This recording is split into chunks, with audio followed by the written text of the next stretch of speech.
Pain does not exist on this YouTube channel, does it? Fear does not exist on this YouTube channel, does it? The correct response is yes, Sensei. If you want. We're not strict here. Let's get started. Ba-da-ba-ba-da-ba-ba.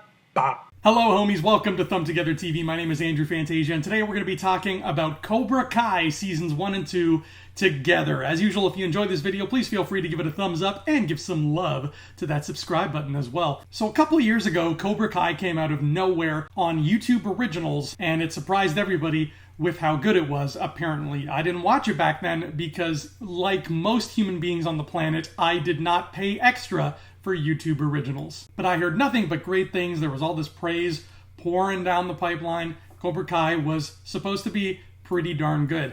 And now that it hit Netflix, I finally got a chance to watch it for myself, which made me very excited because guess what, folks? I am a huge Karate Kid fan. I think the original 1984 Karate Kid is one of the best movies of that decade, and that's saying a lot because that is one hell of a decade. And I'm also a big fan of Karate Kids Part 2 and 3. I like that whole original trilogy. It really resonated with me. But when Cobra Kai was first coming out, it wasn't like this big thing weighing on me where I was like, oh my god, I have to see this show. I just kind of didn't know what to expect. I thought, all right, we got more Johnny, we got more Daniel. It's about karate. That's it. And I just didn't really bother looking into it that much. But now that I finally have access to it and I've watched it, folks, I am obsessed. As obsessed as I have been all these years with the first three movies. The story very wisely decides to focus on Johnny Lawrence, the villain from the first film, and how his life has shaped up now that he's a middle-aged man living in kind of a crappy apartment in Reseda. He ends up crossing paths with the much more successful Daniel LaRusso. Some old rivalries start bubbling up to the surface, and next thing you know, Johnny decides he's hit a midlife crisis point. He is going to reopen the Cobra Kai Karate Dojo, and he is going to be the new sensei. Now, this could very easily have just ended up being another rehash of the original movie. Kind of like how Karate Kid Part 3 was very, very similar and very, very derivative of the first movie. But this is not the case. This has taken it to the next level. This is a whole new ballgame. Yes, Johnny opens a dojo and he starts training a kid to become good at karate. But there's so much packed into this show. And these are quick little episodes. These episodes are like 25 minutes long. They're over in the blink of an eye.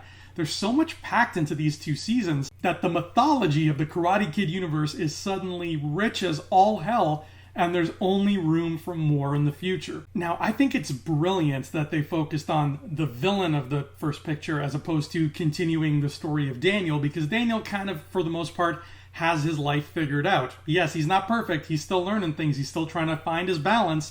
But focusing on Johnny was more important because now all of a sudden we have this fascinating protagonist who I really want to call some attention to here in this review, because Johnny Lawrence, the Cobra Kai version of Johnny Lawrence anyway, is like no other protagonist I can think of in recent memory. He is astonishingly unique, and I just find myself loving every minute that my boy William Zabka is on screen. He's in this weird state of arrested development where, yes, he's going through his midlife crisis, but every time he opens his mouth and speaks, he still sounds like that immature teenager. He's still talking like, oh, I want a fast car so I can pick up hot chicks. And it's so endearing and so fascinating because you think of the way he was mentored by John Kreese back in the first movie and how that tutelage was so bad and so harmful to adolescent boys that he really didn't get a chance to grow up yet. He's still that Johnny. Now he's just older, with more bills to pay and more wrinkles, and not exactly living the glamorous country club hopping life he was back in 1984. The original Karate Kid movie is Daniel's coming-of-age story. Cobra Kai is Johnny's coming-of-age story. He just hasn't come of age yet, even though he's pushing 50. And that is remarkably cool. I can't think of any other work of fiction that tried to tackle the classic coming-of-age story at this point in a character's lifetime. The idea of balance is something that's big in the Karate Kid franchise, and it should be big in life, period. Balance is the most important thing anybody can have.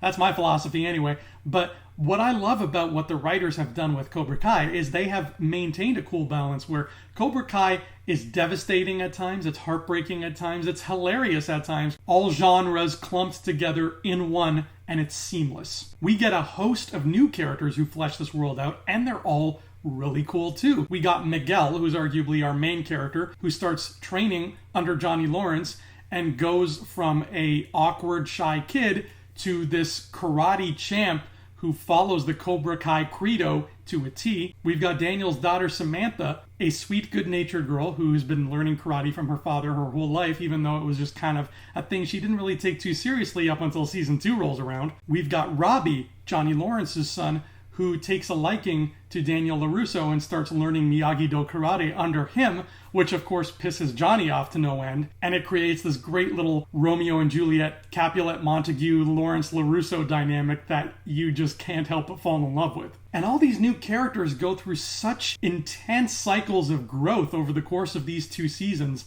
And I can think of no better example than the character of Eli. Eli starts off the show, when we first meet him, he is a prototypical nerd. He is this shy, incredibly timid nerd who barely says a word and just kind of sits at school hoping that nobody will notice him and the scar he has on his lip that he's very self-conscious about. And once Eli joins Cobra Kai, he undergoes this transformation into the henchman of a bully, which is a classic 80s character trope that we all know about. He goes from that quiet nerd to a bully's henchman in such a cool way, and so gradually, but so steadily. I've never seen anything like this. This character blows my freaking mind every time I think about it. How it happened right under my nose. I didn't even notice it was going on. One minute I'm like, oh yeah, that's the shy nerdy kid who doesn't really say much, but he's got a really sweet heart. And the next thing I know, he is the number 2 bad guy on the show. And it just comes at you like a sucker punch,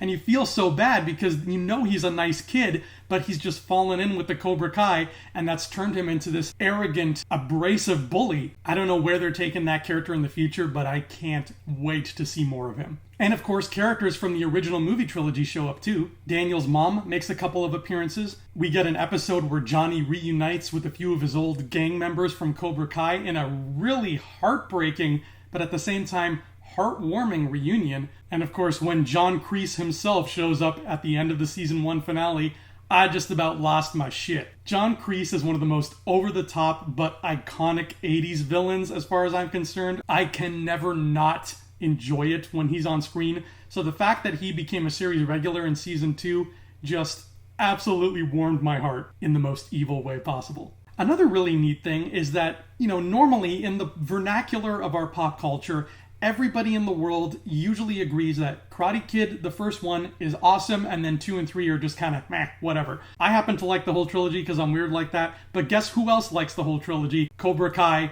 and its creators, because they are dropping references to parts 2 and 3 left, right, and center. When a season 1 episode drops the names of Terry Silver and Mike Barnes, the villains from Karate Kid Part 3, I could not have been happier. I had the biggest goofy-ass smile on my face because I was like, oh my god, somebody is talking about Terry Silver and Mike Barnes. And the cherry on top of it all here is that these 2 seasons had been building up this really heated rivalry between Cobra Kai and Miyagi-Do, and everybody sort of had a rival on either side, whether it's Johnny and Daniel, or whether it's Miguel and Bobby, or Dimitri and Hawk. Everybody has a rival on the opposing team, and those rivalries just keep getting more and more tense as every episode goes on, and you get these sweet little moments where you think, ooh, they're finally gonna stop being rivals, they're finally gonna put aside this silly notion of war and be friends, and they get this close to an actual friendship, and then something happens, somebody does a stupid mistake, and the rivalry gets even worse. Everything is just poised on the edge of a knife. It's so tense for 2 whole seasons. The tension never goes away. And at the end of season 2, when that tension finally snaps and we get that fight scene in that high school, which there's been some great fight scenes out there. Daredevil, John Wick, I'm looking in your direction.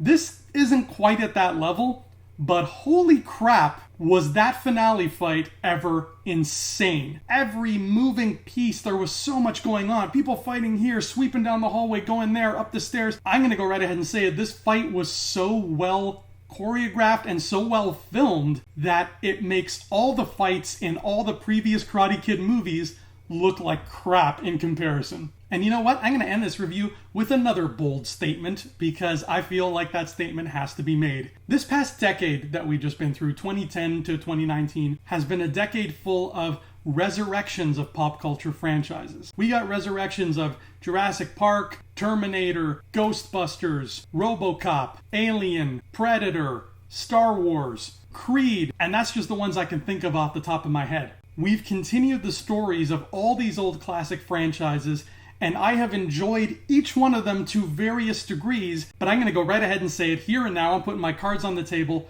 Cobra Kai is the best continuation we have gotten this decade of a classic franchise. It is better done than all those ones I mentioned.